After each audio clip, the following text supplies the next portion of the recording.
Si nosotros hablamos de los tumores cerebrales, 1/3 de los tumores cerebrales del ser humano vienen de la hipófisis. Entonces es una probabilidad altísima que si nosotros estamos viendo un tumor, sea un tumor de hipófisis.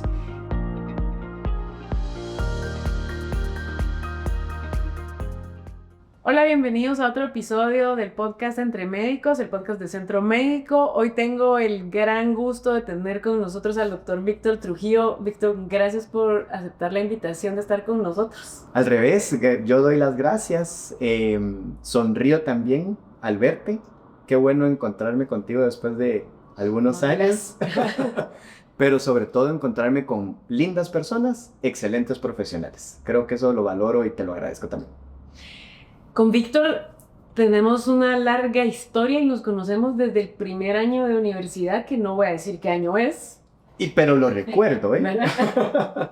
Pero justo desde el primer año de universidad somos carnet, ya no digo, pero nos conocemos desde, bueno, estudiamos juntos, Winnie, estudiamos juntos el pregrado, coincidimos después en cirugía general. Y no escapo en decir que coincidimos también fuera de las fronteras de Guatemala, que tal vez no lo sabes tú, pero agradezco que me hayas apoyado en esos primeros días, que fueron curiosos para mí, pero también digamos que compartimos fuera de Guatemala y esa es una experiencia agradable. Para la gente que no te conoce, te he seguido yo, te he seguido de cerca, hemos estado cerca, digamos, paralelo, pero para la gente que no te conoce, si acaso hay, contanos un poco de ti, de tu vida profesional. Bueno, mira, la verdad que pocas veces creo que tuve certezas tan claras como lo que yo quería hacer en la vida. Siempre quise ser médico y cuando pensaba en medicina pensaba en operar, honestamente. Digamos que no había otra opción, sí. Por supuesto que hacemos equipo con los demás colegas, pero digamos siempre pensaba yo en cirugía. Y llegó un momento en el cual pues ya tuve que tomar mis decisiones saliendo del colegio. ¿Y qué vamos a seguir? Y pues decimos, bueno, pues medicina y me gusta operar. Y después cuando pensaba en operar, sí en mi mente, digamos de joven, impetuoso, alguna vez pensé, bueno, ¿dónde están los retos, verdad? ¿Dónde está el desafío? Y recuerdo en alguna oportunidad sentarme a pensar y decía yo, bueno, en lo cardiovascular, es decir, en la cirugía cardíaca, o en la cirugía cerebral, la neurocirugía. Y creo que ahí empecé a tener como mis tendencias hacia dedicarme ya directamente, pues digamos, a lo cerebral. Estudié en la Universidad de San Carlos de Guatemala. Hice mi residencia de cirugía general en el Hospital Roosevelt y también en las residencias de neurocirugía en el Hospital Roosevelt. Y luego tuve la oportunidad de estar en México, en el IMSS de México, y ahí hice una especialización en cirugía de tumores y base de cráneo. Cuando decidí ser médico no sabía que me iba a llevar tantos años el trayecto. Bueno, son 15 años, son 15 años, sí. No, por favor. Pero pues bueno, al final, digamos que gustoso de haber podido materializar las ideas que en un adolescente de 15, 16 años pasaron. Y pues bueno, ya después de algunas vueltas al sol después, estar pues obviamente ya con esas ideas materializadas y concretizadas. Qué alegre tenerte acá. Gracias, igual. Hoy queremos hablar de la cirugía sin huella en neurocirugía, en tumores cerebrales. Pero creo que antes de ir ahí, porque ahí nos estamos saltando muchísimos pasos, específicamente vamos a hablar de tumores de hipófisis, pero para la gente que no sabe qué es la hipófisis, dónde está, contanos un poco para empezar de la hipófisis. Tal vez digamos de que algunos aspectos bien importantes que yo pienso respecto a tu pregunta es, estamos viviendo en una época en donde el avance tecnológico y el avance médico parece que ya están en el mismo carril. Es decir, digamos que la tecnología y el avance médico están cursando los mismos trayectos Y eso ha sido bueno para nuestros pacientes porque nos ha permitido brindar tratamientos más certeros y con mejores pronósticos y recuperaciones para los pacientes. Y creo que esa es la forma en la que yo veo el avance tecnológico en la neurocirugía. Me comentaba sobre los tumores y las lesiones cerebrales. Antes de, digamos, de poder comentar algo desde lo que son los tumores de hipófisis y cómo funciona la hipófisis, que hay ahí una analogía muy bonita que vamos a comentar, pareciera que hoy las lesiones cerebrales son más frecuentes y están más presentes en la población humana. Yo no lo pienso con ese detalle, pero sí considero que la facilidad y la mejor disposición de recursos para hacer diagnósticos ha permitido que ahora lo que antes no podíamos diagnosticar ni tratar, pues ahora se puede hacer de una mejor forma. Y entonces por eso hablamos ahora de lesiones o tumores cerebrales como muy frecuentes, pero yo creo que es que ahora los podemos diagnosticar más fácilmente, de forma oportuna y darles un mejor tratamiento. ¿Qué hay acerca de la hipófisis? Cuando yo a veces en la clínica platico con alguno de los pacientes de la hipófisis, yo les digo, miren, la hipófisis es el director de orquesta de las hormonas. O sea, si ustedes se imaginan una orquesta sinfónica en donde tenemos un buen violinista, una buena percusión, buenas cuerdas, ¿quién los dirige en nuestro cuerpo esas hormonas? Que puede ser la hormona del crecimiento, la hormona del estrés, la hormona antidiurética. ¿Quién lo dirige? Es la glándula hipófisis. Y lo que pasa es de que la glándula hipófisis tiene características importantes, no solamente en su función, sino que también es un lugar de digamos, un buen nido para que surjan tumores. Si nosotros hablamos de los tumores cerebrales, 1/3 de los tumores cerebrales del ser humano vienen de la hipófisis. Entonces es una probabilidad altísima que si nosotros estamos viendo un tumor, sea un tumor de hipófisis. Eso lo hace, pues justamente como una condición y una enfermedad a la cual nosotros como especialistas en cerebro estamos expuestos de forma muy habitual y que claramente debemos de conocer las formas y las mejores vías para darle solución a estas lesiones.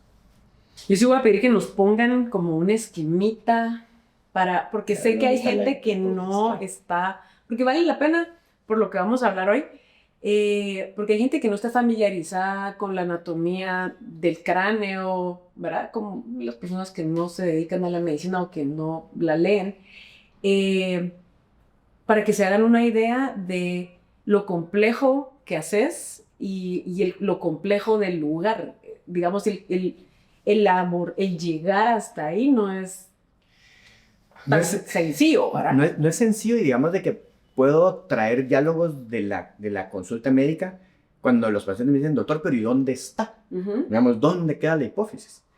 Y pues obviamente, digamos, cuando estamos en ese diálogo, yo les digo, imagínense una línea que va del centro de la nariz hacia atrás. Esa es una primera línea. Y otra línea que comunica los dos oídos. Donde imaginariamente esas líneas se cruzan, ahí está la hipófisis. O sea, por ahí. Aquí y acá donde se cruzan, ¿verdad? Es decir, está en el centro, exacto. Está en el centro y está en una región que digamos de que en el ámbito médico es popular, que se llama la silla turca. La silla turca es una porción de un hueso, del hueso esfenoides, y ahí justamente es donde vive la hipófisis. Esa es su casita. Entonces, ¿pero dónde está? No te puedo decir aquí, no. Es en el centro, sí, está profundo. Una línea que va de la nariz, una línea que va de los oídos, donde esas dos se cruzan, ahí está la hipófisis. Ok. Bueno, entonces ahora sí, hablemos de qué tipos de tumores se pueden ver o se pueden presentar en la hipófisis y qué tan frecuentes los ves tú aquí en Guatemala, porque específicamente Guatemala. Obviamente que hablar de tumores de hipófisis podríamos enlistar 10 y más, pero yo considero que tenemos que circunscribirnos a lo que es más frecuente y te diría que el que se lleva la medalla es el adenoma de hipófisis, es decir, el tumor que surge directamente de la glándula hipófisis. Hay otras lesiones, como son los craneofaringiomas, pero digamos de que son totalmente enfermedades distintas, aunque comparten rasgos de tratamiento, ¿verdad? Es decir, al final, como quedan en el mismo lugar las lesiones y los tumores, el abordaje y el tratamiento se comparten. Esas te diría yo que son las dos lesiones más frecuentes. Ahora, ¿qué tan frecuentes son en Guatemala? Pues realmente constituyen casi un tercio de todos los tumores que uno puede ver. O sea, un 30 a 35% de todos los tumores que uno mira son adenomas, o sea, son tumores de hipófisis. O sea, es sumamente alto y es sumamente frecuente. Y digamos de que podemos decir que el neurocirujano debe de estar familiarizado con los tumores y las lesiones de hipófisis porque es algo que miramos, si no todos los días en la consulta, pero claramente con una frecuencia alta. Claramente también, digamos, a ver, no todas las adenomas son funcionales. Así es. O sea, hay algunos que van a ser completamente asintomáticos. Sí. Y bueno, esa pregunta me lleva a ver, digamos, como varios aspectos. Bueno, primero, existen clasificaciones. Digamos, en medicina todo se clasifica y podemos clasificarlos de varias formas. Cuando hablamos de las lesiones de hipófisis, de los adenomas de hipófisis, la principal clasificación es si son grandes o son pequeños. Los microadenomas o los macroadenomas. Pero cuando nosotros vemos la diferencia de clasificación, nos sorprendemos. Microadenomas es menos de 1 centímetro y macroadenomas es más de 1 centímetro. Es decir, no necesita ser tan grande para ser considerado macroadenoma. Lo que pasa es de que está en una región tan sensible y tan especial que definitivamente nos lleva, digamos, como a ser muy acuiciosos en esa clasificación. Y después están, como tú bien decías, si son funcionales o no funcionales. Como hemos mencionado, la hipófisis está involucrado en la función de las hormonas y las células de la hipófisis producen hormonas. Entonces, si nosotros tenemos un tumor de hipófisis que produce una hormona en particular, se le llama funcional. ¿Cuáles son esas hormonas? Hormona del crecimiento, que provoca la acromegalia, hormonas del estrés, que está la ACTH y el cortisol, que provoca el Cushing, la prolactina, que digamos que hay tumores que producen prolactina, que la prolactina es la hormona que segregan las damas cuando están dando lactancia y que favorece la producción de leche materna. Esos son como las hormonas más ampliamente relacionadas a la producción a los adenomas productores. Y por supuesto que si nosotros tenemos un desbalance de las hormonas provocada por un tumor que produce estas hormonas, un adenoma, entonces nuestro cuerpo puede tener alteraciones físicas, puede cambiar nuestro cuerpo. Digamos que las personas que producen hormona del crecimiento, que desarrollan acromegalia, tienen rasgos en donde las manos les siguen creciendo, los pies les siguen creciendo, y es una pregunta de tamizaje en los lugares donde hay mucha acromegalia, que se les pregunte, ¿ha cambiado de talla de zapato? Ahora utilizan una talla de... ¿Te crece el pie y crece el pie? Exacto. Entonces, esos son síntomas. Por supuesto que también está el Cushing, en donde se gana peso, hay acumulación de grasa, hay una forma redonda del rostro, y pues bueno, y los tumores que producen prolactina, como la prolactina provoca un estado de infertilidad natural, por así decirlo, ¿verdad? Entonces muchas damas que no pueden quedar embarazadas, se hacen niveles de prolactina y si están elevados, se documenta que puede haber un tumor hipoficiario productor de prolactina. Ahora, ¿cuáles son más? Yo diría que son más los que no producen hormonas que los que sí producen hormonas. Pero los que no producen hormonas empiezan a crecer mucho. Entonces llegan a ser muy grandes, que también eso tiene sus repercusiones, ya no desde el punto de vista hormonal, pero sí desde el punto de vista visión. Sí. Para la gente que no sabe por qué razón o sea, porque digamos, justo lo que decís, puede haber síntomas visuales y tú decís, y está disminuyéndote, pero ¿qué es lo que sucede? Así es. Yo considero que de los síntomas, los visuales son los más frecuentes y como los pacientes usualmente llegan a la consulta. De hecho, los pacientes llegan a consultar porque no están viendo bien. Pero tampoco no todos los no ver bien son tumores de hipófisis, claro. ¿verdad? Digamos que tampoco Es no... individual. Sí, es individual y hay que hacer buenos análisis. Pero sí sucede que los pacientes empiezan a perder la visión y pueden retrasar los diagnósticos hasta que ya la pérdida de visión es importante y entonces se puede diagnosticar el adenoma de hipófisis. ¿Por qué están relacionados? Lo que pasa es de que la hipófisis vive en la encía turca, dentro de la encía turca, pero a 2 milímetros, 3 milímetros por arriba de la encía turca pasan los nervios ópticos. Entonces, si yo tengo un tumor que empieza a crecer, que ya hemos mencionado que si llegó a más de 1 centímetro ya es macroadenoma, entonces ese tumor empieza a comprimir los nervios ópticos.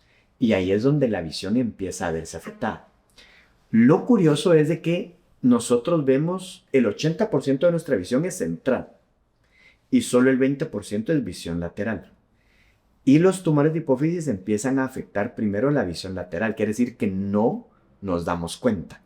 Hasta que ya empiezan a ser muy grandes y ya ese 20% se ve afectado y empieza a afectar el otro 80% de la visión central, es donde habitualmente los pacientes empiezan a consultar. Pero yo podría decir de que hay muchos pacientes que han llegado a consulta a la clínica porque los oftalmólogos han hecho el diagnóstico. O sea, son los oftalmólogos quienes se dan cuenta. Consulta de primero. Consulta de primero con el oftalmólogo y ellos son quienes ya lo refieren. Por supuesto que también hemos visto que no siempre la consulta oftalmológica nos lleva a las evaluaciones, digamos, óptimas, ¿verdad? Porque pues a veces se puede considerar que es una pérdida de la visión por algún otro motivo, cuando realmente lo que tenemos es una compresión de los exacto, del nervio óptico. Pero vuelvo a mencionar, ¿verdad? No es que todos los que no miramos, me incluyo, no es que todos los que no miramos bien tengamos una lesión de hipófisis, pero igual diría, y siempre hay que evaluar igual y siempre los campos visuales, porque cuando son campos visuales yo diría, si alguien no ve bien a la periferia, que se cheque y evalúe que todo está bien a nivel de, digamos, de esa vía visual y de la hipófisis, hasta no demostrar lo contrario. Ajá. Mira, ¿y qué porcentaje malignizan o qué porcentaje son malignos? Qué buena pregunta. No conozco el tumor maligno de hipófisis. Ah, no. O sea, todos son benignos. Los adenomas son benignos. Claro que sí hay tumores malignos en hipófisis, ¿verdad? Pero no son adenomas. Okay. Ahora, ¿qué tan frecuentes son esos? Son extremadamente frecuentes. Menos del 1% de los tumores no cerebrales, sino de los tumores de hipófisis. O sea, menos del 1% de los tumores relacionados al área de la hipófisis pueden ser malignos. Pero los adenomas son benignos. Lo que pasa es de que como provocan síntomas hormonales o de función visual, deben de tratarse. Yo muchas veces les digo a los pacientes, les digo, la facultad de ver no es indispensable para la vida, pero para quien la tiene, preservarla es de gran valor. Claro. Entonces, por eso, aunque sean lesiones benignas, necesitan tratamiento oportuno. Mira, ya vamos a hablar del tratamiento y esas cosas, pero puede haber, digamos, a ver, ya quedamos en que no malignizan, contrario a los tumores digestivos, que los adenomas suelen malignizar. Así es. Pero, ¿puede haber recurrencia de los adenomas? Sí puede haber, sobre todo, bueno, obviamente que la recurrencia está íntimamente relacionada al grado de resección, ¿verdad? Es decir, si nosotros logramos una resección, es decir, quitarlos al 100%, su chance de recidiva es menor. Sin embargo, cuando hablamos de la encía turca y de la región de la hipófisis, también tenemos que considerar las paredes de ese cuarto que se llama seno cavernoso. Y cuando tenemos invasión hacia el seno cavernoso de los tumores, en el seno cavernoso sí pasan sobre todo nervios que mueven el ojo. Y entonces, si nosotros vulneramos o manipulamos, sobremanipulamos esa región, podemos provocar no que se pierda la visión, pero sí que se pierda la facultad de mover el ojo. Entonces, esa parte que invade el seno cavernoso, yo te diría que no debiésemos de manipularlo en condiciones iniciales, ¿verdad? Claramente que sí se puede hacer en ciertas condiciones, pero entonces esa parte puede quedar y eso merece una observación, digamos, a mediano plazo. Entonces sí pueden haber recidivas obviamente relacionadas al grado de resección inicial y a la invasión de zonas que intencionadamente uno prefiere no vulnerar. Ujú. A mí me encanta la época que estamos viviendo, porque es que yo sí creo que igual el desarrollo tecnológico paralelo a la medicina se ha dado desde hace 1000 años, pero igual y seguimos caminando con la tecnología y esto que estamos viviendo ahorita me encanta, porque tenemos posibilidad de hacer diagnóstico preciso, temprano, o sea, y de hacer técnicas menos invasivas. Yo estoy convencido de que es una buena época para los pacientes y una época más exigente para el médico. Sí, O sea, sí, los resultados hoy por hoy se exigen que sean buenos, ¿verdad? sí. Digamos de que sobre todo en neurocirugía, tal vez antes podía existir como una... Un margen. Sí, como un permiso, ¿verdad? Como un permiso de no buen resultado. Pero en la época actual, y de hecho, pues digamos que la fortuna y bendición de haber experimentado entrenamiento en fronteras fuera de Guatemala nos hace estar convencidos de que los buenos resultados son posibles, ¿verdad? Sin que esto se extrapole se malinterprete, ¿verdad? Y en la cirugía de hipófisis, sobre todo, actualmente la cirugía endoscópica ofrece resultados que sí superan a la cirugía tradicional o convencional. Y cuando hablamos de cirugía endoscópica nos referimos a utilizar un aparato que es una cámara para poder visualizar de mejor forma los tejidos, para poder visualizar los tejidos de forma más cercana. Y sobre todo cuando hablamos de hipófisis, que ya hemos mencionado que queda en el centro del cráneo, pero tenemos una ruta o el atajo, por así decirlo, que es a través de la nariz.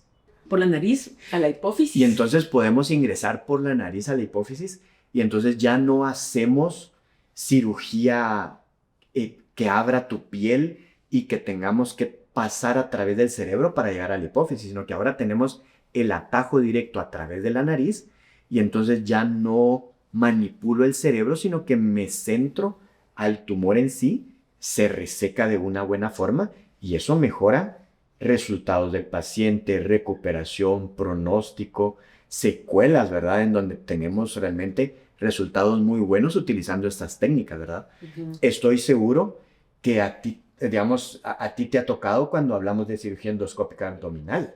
No es lo mismo abrirle el abdomen, traccionar los músculos y el dolor que después eso provoca, a hacerlo por pequeñas incisiones y utilizar cámaras para poder ver en el interior.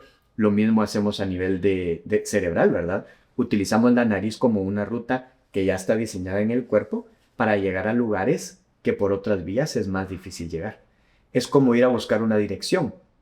Antes teníamos direcciones más difíciles de llegar, pero resulta que ahora hemos encontrado una calle nueva y tenemos una dirección más sencilla de llegar. Y eso me lleva a dos preguntas. A ver, dos cosas. La primera es, ¿cómo antes de hacerlo y levantar el labio y esto, hacían craniotomías para acceder a la hipófisis? Digamos y por supuesto que ¿O todavía se hace? todavía, aunque yo te podría decir de que 98% de mis cirugías de hipófisis son transesfenoidales, es decir, a través de la nariz, Ujú. a través del hueso esfenoidal y de forma endoscópica. 98% de ese abordaje, a pesar de que tratamos tumores grandes, digamos tumores de 5 centímetros, Eso es lo segundo. 5 centímetros, 6 centímetros, ¿verdad? O sea, sí se puede. Ujú. Ahora, ¿qué hacíamos antes? Abordábamos a través del cráneo. Ujú. Eso significaba que para tú llegar a la dirección, es decir, a la hipófisis, tenías que pasar por las calles que te llevaban por el lóbulo frontal. Entonces tenías que movilizar el lóbulo frontal y levantar el lóbulo frontal. Y nos encontrábamos con que los corredores, es decir, los corredores quirúrgicos, las calles para llegar, eran muy pequeñas, ¿verdad? Ujú. Entonces teníamos que traccionar mucho el cerebro y eso nos daba, pues obviamente, secuelas en nuestros pacientes. Después, cuando evolucionó, la cirugía de hipófisis se hacía microquirúrgica a través del labio o de la nariz. Pero entonces, sí es como como bien ejemplificante mencionar lo siguiente. Si yo utilizo un microscopio que me está dando una vista 30 centímetros separado de la nariz, la visión va convergente y se va estrechando como un embudo. Lo que la endoscopía ahora permite es de que metes la cámara por la nariz y tu capacidad de visión se amplía casi en 180 grados. Entonces, lo que mejoramos nosotros operando con endoscopio a nivel cerebral es visión y capacidad de saber en dónde estamos y qué es lo que estamos resecando. Cuando tú me preguntabas sobre las recidivas, pues claramente si yo tengo menos visión, hay espacios en donde no voy a poder ver que hay tumor. Pero si tengo más visión, voy a poder ver mejor hacia dónde vamos. Hay un estudio súper interesante que creo que son los argentinos, que ellos publicaron la máxima resección posible con microscopio seguida de una exploración endoscópica. Y entonces ellos hacían la cirugía microscópica lo más que podían. Y después metían el endoscopio para ver y siempre lograban mejorar la capacidad de resección porque habían lesiones que podían quedar ocultas que con el endoscopio se miraban de mejor forma. Con el microscopio con craniotomía. No, con el microscopio por la nariz también. Ah, ok. Sí, sí, sí. Y entonces mi segunda pregunta es, digamos, tú mencionabas hace un ratito lo de la cirugía abdominal y la verdad, para nosotros es mucho más amplio la visión también. Por ejemplo, lo que yo miro lo está viendo todo el equipo quirúrgico cuando estamos con la cámara, aunque tengamos mini heridas, y que en realidad lo importante sí es lo de adentro. Pero entonces, bueno, quitamos un tumor grande, lo hacemos por la paroscopía, o sea, con las heridas chiquitas, pero necesitamos hacer una herida o ampliar una de las heridas o hacer otra herida grande para poder extraer la pieza del abdomen. Sí. Con tumores arriba de 5 centímetros que mencionabas, ¿por dónde los sacas o los sacas por partes? Sí, fíjate que digamos que un buen concepto, y sobre todo ahí sí, tal vez voy a ser un poquito técnico, porque cuando hablamos de conceptos ya de base de cráneo, hay un precepto que dice, movilice todo el hueso necesario, no toque estructuras sensibles. ¿Cuáles son las estructuras sensibles? Nervios y cerebro. Entonces, digamos de que la cirugía endoscópica, que es mínimamente invasiva, sí te permite... Sin huella. Sin huella. Sí te permite hacer abordajes por donde se pueden fragmentar los tumores y sacarlos a pesar de que sean de gran tamaño. A nivel cerebral, casi nunca, no, digamos, ser totalitario es difícil, ¿verdad? Pero en la mayoría de las ocasiones, los tumores no se sacan en bloque, sino que se empiezan a fragmentar para irlos haciendo pequeños y pequeños y pequeños, porque solamente de esa forma ya podemos empezar a movilizar los nervios, el cerebro, y entonces no tenemos que luchar tanto con estructuras vitales. Ese mismo precepto se sigue aplicando a la cirugía endoscópica, que yo ahí sí pudiera abrir comillas, digamos, porque la cirugía endoscópica cerebral no es, mantiene los mismos principios de la neurocirugía cerebral, ¿verdad? Es decir, disección fina, resección con poca manipulación de estructuras vitales. Entonces, lo vamos fragmentando, güey. El adenoma en particular tiene la característica de que no es tan sólido, no es duro. Entonces, casi sí lo puedes aspirar. Y muchas veces se puede aspirar. Entonces, se puede aspirar y se va, obviamente, como generando esa resección. Por ejemplo, ya al inicio mencionábamos de otro tipo de tumores que son los craniofaringiomas. Estos tumores tienen una porción sólida, pero también tienen una porción quística muy importante. Y esa porción quística que es líquido, también es más exacto, se puede aspirar y es más sencillo. Entonces, se combinan varias cosas, ¿verdad? Yo creo que ahorita que lo estoy verbalizando, se combina el tipo de tumor, la localización, el advenimiento de la tecnología, las nuevas técnicas médicas. Yo creo que todo eso que veo ahorita en mi mente que se está combinando es lo que ha provocado que estas lesiones sean muy seguras tratarlas hoy por hoy. Que creo que tal vez ese es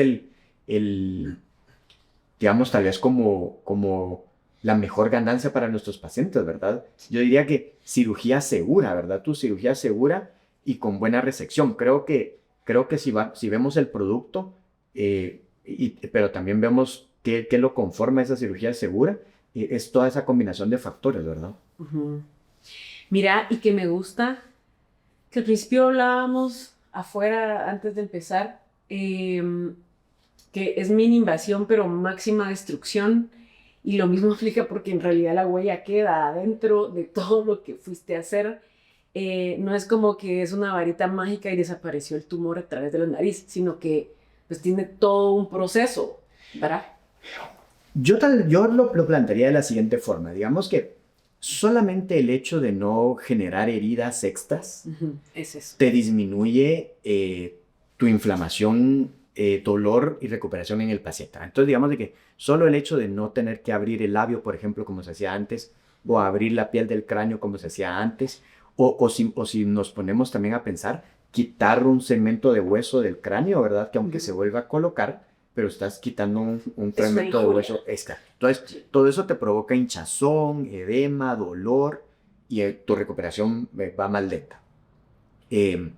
Pero cuando utilizas los orificios naturales, porque no solamente es en la nariz, ¿verdad? Digamos de que hay otro tipo de cirugías que utiliza también orificios naturales del cuerpo. Entonces ahí ya te estás evitando un paso que te va a generar una menos inflamación y mejor recuperación en el paciente. Ahora, ya cuando estás adentro, pues obviamente sí tienes que resecar parte de hueso y parte de la mucosa, que es otro tejido que vamos encontrando. Sin embargo, cuando tú lo pones en la balanza, definitivamente que lo que movilizas en la cirugía endoscópica termina siendo menos que con las otras técnicas, ¿verdad? Entonces, digamos que a veces existe ese cliché en la medicina de la cirugía láser, ¿verdad? Que yo a veces les digo a mis pacientes, la única cirugía láser que existe es la de la córnea y la de la próstata. Pero todo lo después es endoscópico, Es ¿verdad? mínima invasión. Es mínima invasión. Pero sí, definitivamente la mínima invasión tiene sus bondades y sus virtudes. Entonces, pienso yo que esas bondades y virtudes son menos inflamación, menos dolor y que se traduce en mejor recuperación.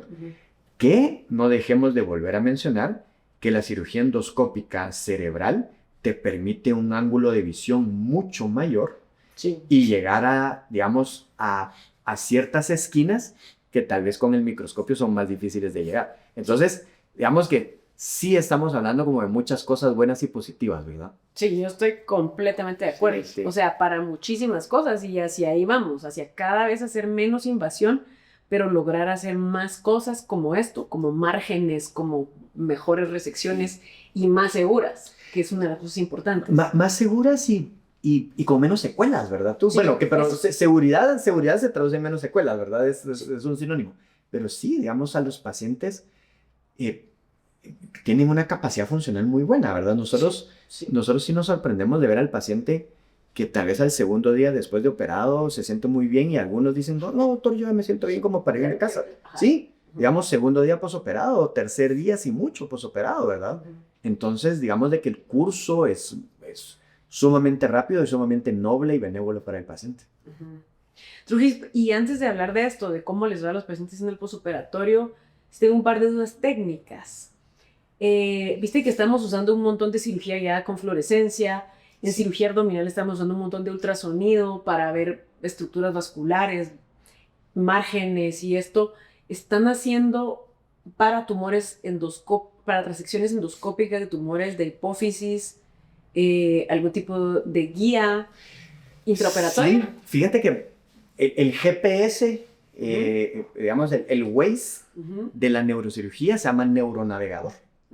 Entonces, digamos de que tenemos también otro avance tecnológico y otro apoyo tecnológico en donde podemos, digamos, realizar la tomografía y la resonancia del paciente en donde se ve el tumor.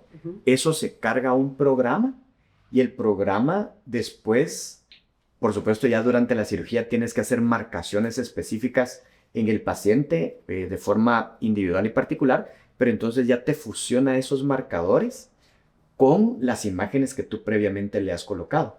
Entonces tienes esa ayuda que yo le digo coloquialmente como de GPS, en donde te dice aquí está el tumor y las pinzas tienen un sensor. Es un sensor que se puede adaptar a las pinzas también. Entonces, digamos que el neuronavegador te lo lee y te lee el extremo de la pinza. Entonces, te saca en el monitor a qué nivel del cerebro tú vas trabajando o a qué nivel del tumor tú vas trabajando. Entonces, eso también ayuda, ¿verdad? Es otra ayuda tecnológica que mejora los resultados de los pacientes. Y a nivel de hipófisis en particular, cuando nosotros vemos, a mí me gustan mucho las analogías y he utilizado la analogía de la dirección y la casita de la hipófisis, que es la silla turca. Entonces, si nosotros llegamos a esa casa, nos vamos a dar cuenta que los vecinos tienen un nombre. Ese nombre se llama las arterias carótidas, que llevan el 80% del riego sanguíneo cerebral. Entonces, estamos trabajando a la par de vecinos que uno no quiere saludar, ¿verdad? Entonces, para eso, digamos, son delicados, sí, mejor no molestarlos. Entonces, utilizamos un Doppler que es como que tú te imagines un palillo, pero un palillo larguísimo, ¿verdad? Y entonces ese Doppler tú lo pones y puedes leer el flujo de los vasos sanguíneos de cualquier tipo, ¿verdad? En este caso, de los cerebrales. Pero solo es Doppler, solo es así como de sonido. Solo de sonido. No tenés imagen. En el navegador sí. Okay. Ahí sí tienes imagen. Ahí sí tienes, digamos, el navegador lo que te hace es de que, como ya le cargaste el estudio del paciente, entonces ya la máquina tiene cómo es el cerebro y cómo es el tumor del paciente. Y entonces sí te lo está dando de forma real. Exacto. Tal vez el navegador en tiempo real, no porque le estás cargando la imagen del día anterior, digamos, ¿verdad? Pero pues obviamente es una guía muy importante, digamos, como para poder ayudarte. Entonces yo diría que esas dos ayudas tecnológicas, específicamente en cirugía endoscópica de hipófisis, no son útiles. Hay otras ayudas, pero se aplican para, digamos, como para otras lesiones. ¿Fluorescencia? No. Fluorescencia en hipófisis. No, en hipófisis no. Porque la hemos utilizado, pero en cirugía de aneurisma cerebral. Sí, pues, para ver... Digamos, entonces, para ver los vasos sanguíneos. Y entonces tú inyectas, digamos, como el marcador. Y el microscopio, que tiene que tener un filtro especial, te da una imagen de por dónde va la sangre pintada con el marcador, ¿verdad?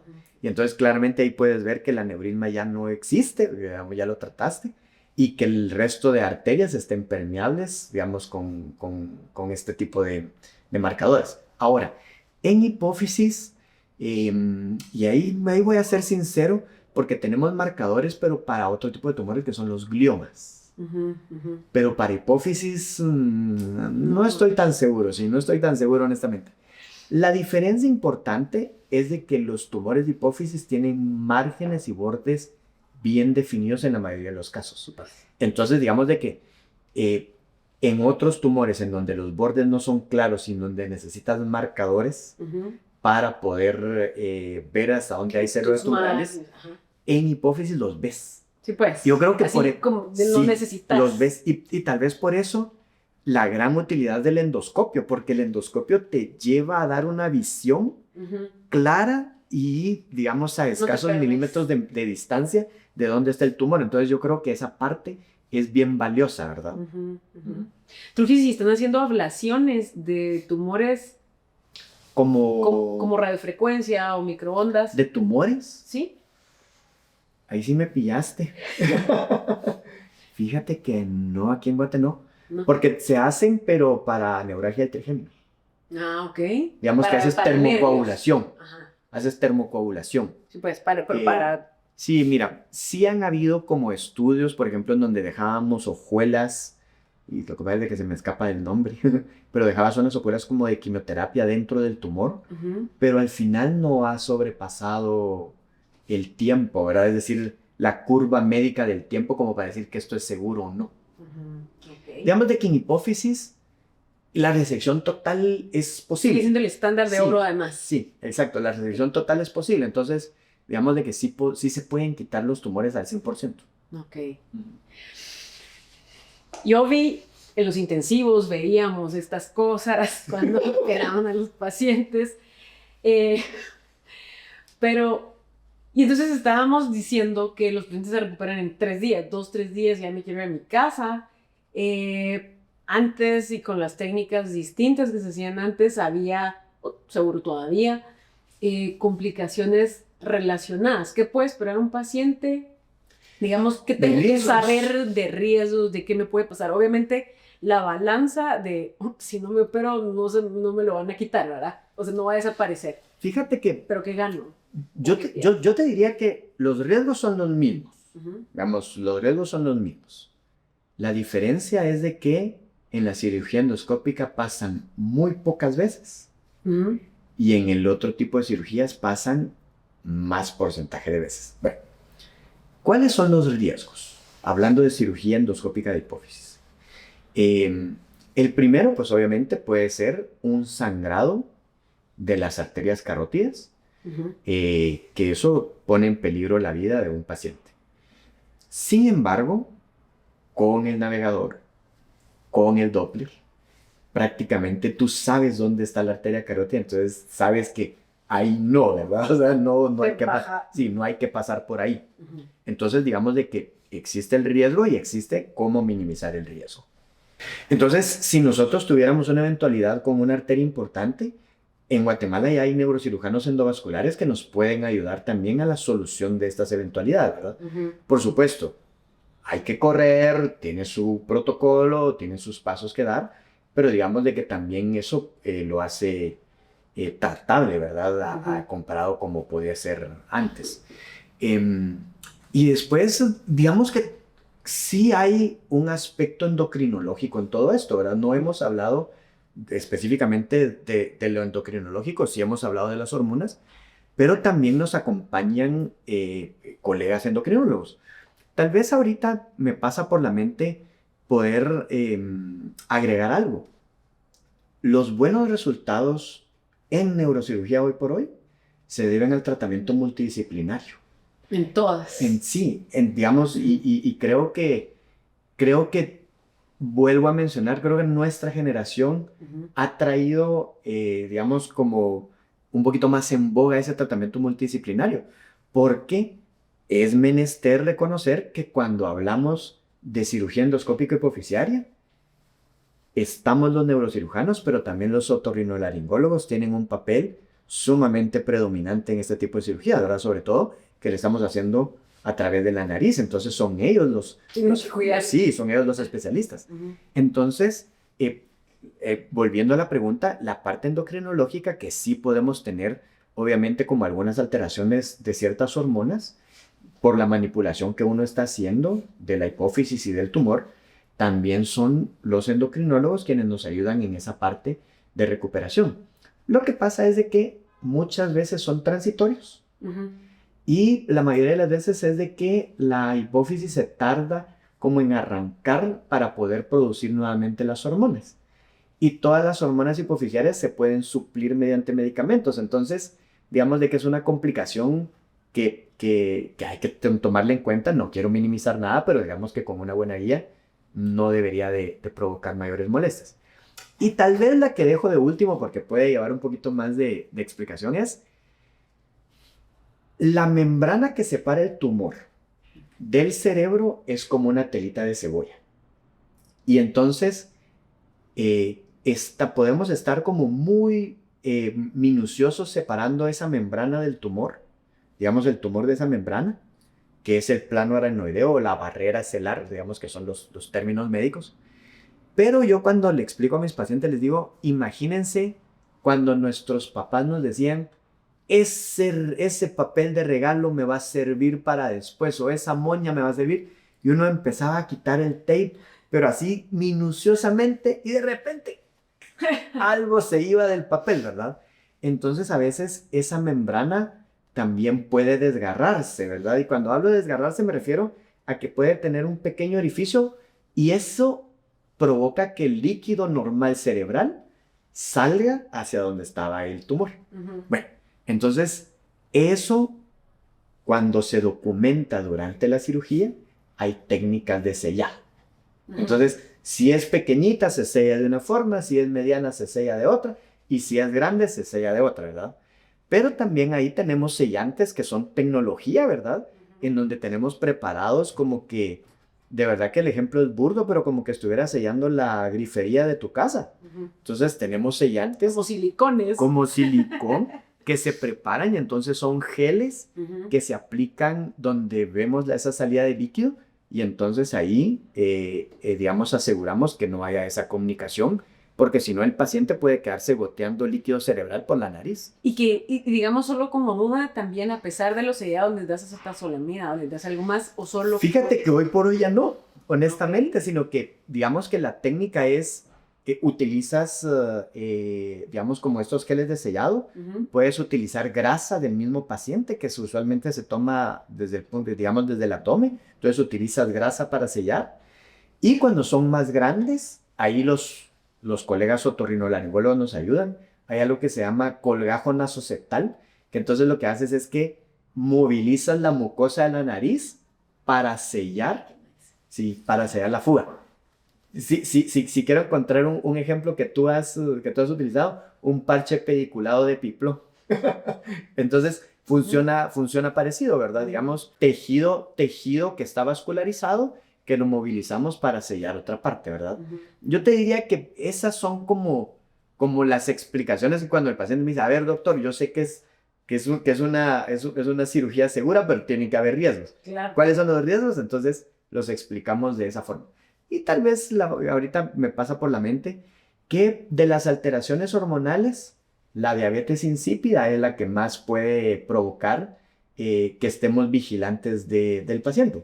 Y aunque se llama diabetes insípida, no tiene nada que ver con el azúcar, ¿verdad? Con la glucosa, sino que es que la hormona antidiurética no se está secretando bien en el cuerpo, entonces los pacientes empiezan a orinar en cantidades importantes, hasta 5 litros, 8 litros al día, ¿verdad? Entonces, también tenemos tabletas que son sustitutos de hormona antidiurética y entonces ahí sí tenemos que estar vigilantes de que no aumente esa producción de orina para darles el medicamento cuando es necesario. Pero rara vez son secuelas permanentes. Eso se resuelve. Los nervios. Sí, se resuelven en 10 días, 2 semanas. Y lo otro que ahorita que mencionas nervios es muchos pacientes, yo diría que más del 50% de los pacientes que tienen déficit visual mejoran. No siempre a una visión normal, pero sí a una visión mejor que cuando sus nervios estaban comprimidos por el tumor, ¿verdad? Entonces, digamos de que también, no solo, digamos, es quitar el tumor, pero es aliviar los síntomas que usualmente son visuales u hormonales, ¿verdad? Pero muchos mejoran. No está de más mencionar que pues obviamente en nuestro país, en Guatemala, seguimos teniendo atrasos de diagnóstico. Entonces sí nos ha tocado pacientes que llegan ciegos por causa de un tumor de hipófisis muy grande. Y ya no se recuperan siempre. Ahí depende de cuánto tiempo ya han pasado sin función, ¿verdad? Porque digamos que si ya han pasado, eso son de meses, Winnie, o sea, no es de años, sino es de meses, si han pasado ya con ceguera durante algunos meses, ya no siempre es posible revertir el efecto, ¿verdad? Pero eso no lo sabemos hasta no intentarlo, entonces siempre les ofrecemos la posibilidad de quitar el tumor para ver si hay alguna mejoría visual cuando suceda. Pero la gran mayoría llegan con pérdida de la visión, pero no completa. En esos pacientes logran mejorar. Así es. Por eso, como todo en medicina, diagnósticos oportunos y precisos. Para poder tratar, diagnósticos oportunos y precisos. Sí. O sea que en 2 semanas ya están los pacientes trabajando. Antes. Antes. Sí, honestamente antes, ¿verdad? Ahora hay mucho teletrabajo o trabajo desde casa. Entonces, yo les digo a mis pacientes, muchos trabajan, están preocupados obviamente por cuándo regresar a sus labores. Y luego, deme 2 semanas como mínimo, ¿verdad? Pero pues obviamente todos los pacientes son distintos. Lo que pasa es que sí te provoca una mejoría sustancial. Claro. Trato de imaginar, ¿verdad? Pero imagino que ahora las apéndices por endoscopía el mismo día a veces tal vez pueden ir a casa, ¿verdad? Con las cistectomías. Cuando antes eran a los 5 días, 1 semana. Sí. Es un poquito lo mismo en este caso, ¿verdad? Siempre con la prudencia del seguimiento médico de cuándo regresar a las actividades, pero por supuesto que es mucho más rápido. Que te abrieran. Exacto, que con las otras técnicas, ¿verdad? O sea, yo creo que sí.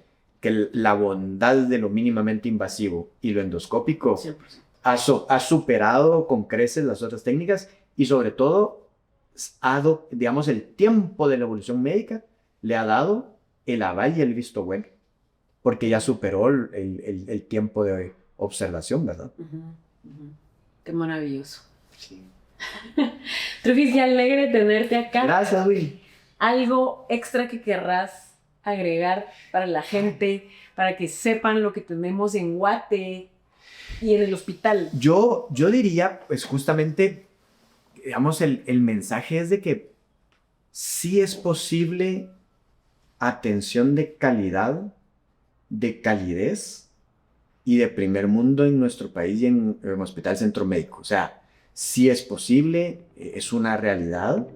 Y pues vuelvo a mencionar, creo que es tercera vez que lo menciono, estamos viviendo una época en donde la tecnología y la medicina pasan por un buen camino. Eso ha mejorado los resultados para nuestros pacientes, ha sido una exigencia para nosotros los médicos en seguirnos preparando, en seguirnos documentándonos, en seguir a la vanguardia, pero considero que tenemos esas opciones de primer mundo en nuestro país, ¿verdad? Es decir, pues creo que eso me hace sentir como con expectativa y con buen sabor. Qué bueno. Y agradecer. Qué bueno, y lo digo en serio, que la vida me ha permitido estar contigo después de mucho tiempo. Ahora sí hagamos cuentas, después del año 2020, 2002. Imagínate. 2003. No, bueno, pero de la universidad, 1996. Imagínate, hace 30 años. Qué maravilla. Qué bueno encontrarte aquí y sobre todo encontrarte triunfando y como un excelente colega. Igualmente. Y de verdad que me da mucho gusto. Y gracias a todos también. Gracias, por favor síganos en todas las plataformas digitales, Entre Médicos. Gracias.